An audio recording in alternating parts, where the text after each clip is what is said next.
Hey everybody, Michael J. Flores here for 5 with Flores.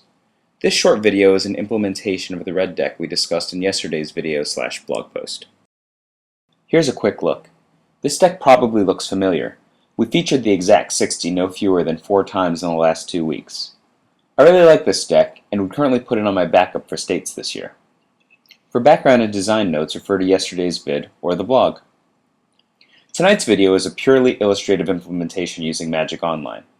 This was a battle from the tournament practice room. Okay, good guys lose the die roll. Opponent chooses to go first. I have the optimal opening of Figure of Destiny. He makes a Howling Mine, which, unless you have main deck Circle of Protection red or the equivalent, is actually the best thing a red deck can see the opponent play on the second turn. Thanks for that. So I draw extra, cruise in with my figure, and answer with Vexing Shusher. We've talked a couple of times about the different kinds of cards you can run with the 2. It's obviously very fortunate for me that I drew a Shusher and my opponent was mono blue. I played a PTQ a few months ago and I couldn't get enough Stigma Lashers. The set was brand new. So I split in some Vexing Shushers, and they were actually fantastic against a variety of opponents such as Merfolk, multiple Fairies decks, Control. I think this guy is more than justifiable with the 2 for any red deck. Even a really great drop like Blood Knight is not that much better because you clear the path with Shock and so forth.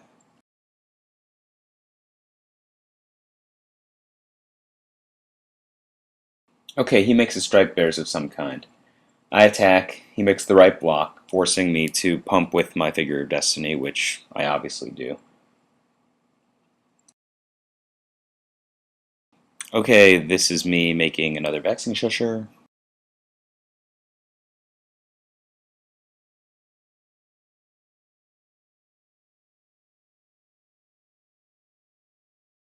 This is him trying to stabilize. This is me using 1 mana to stop 3 mana.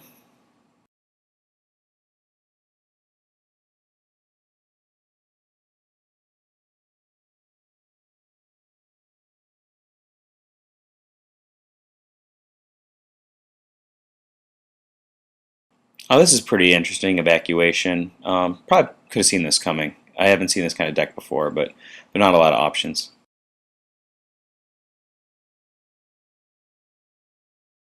Okay, now things get actually really interesting. He's playing Sanity Grinding. Sanity Grinding is a chroma spell that actually mills me for a ton of cards. For what it does, Sanity Grinding is really powerful, and he actually has a legitimate chance to race. The problem is that a deck exhaustion strategy is particularly bad against Demigod of Revenge. In post-grinding, I conveniently have one in the graveyard.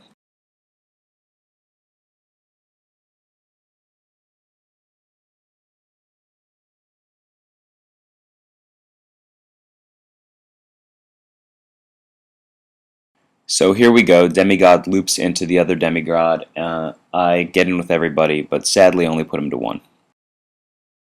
There's a little post-combat Maniac action.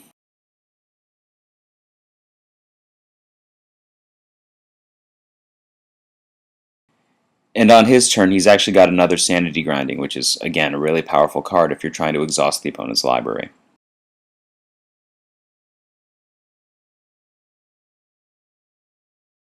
Now, he hasn't conceded, so it's obvious he's planning to race me with a Cryptic command set to Fog.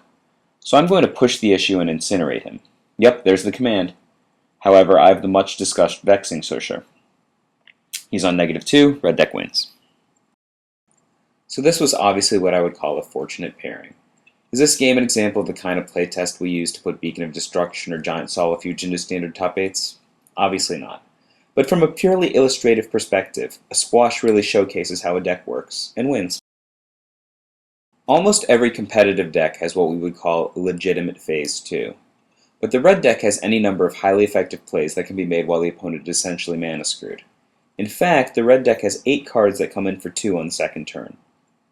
In a day and age where the control decks are playing as many as 12 comes into play tapped lands, you can probably count on a first turn creature to do something on the order of 6 damage.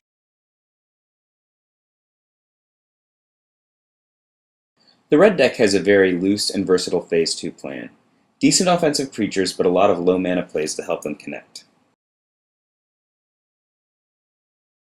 It's pretty rare to see a beatdown deck with a legitimate phase 3 suite.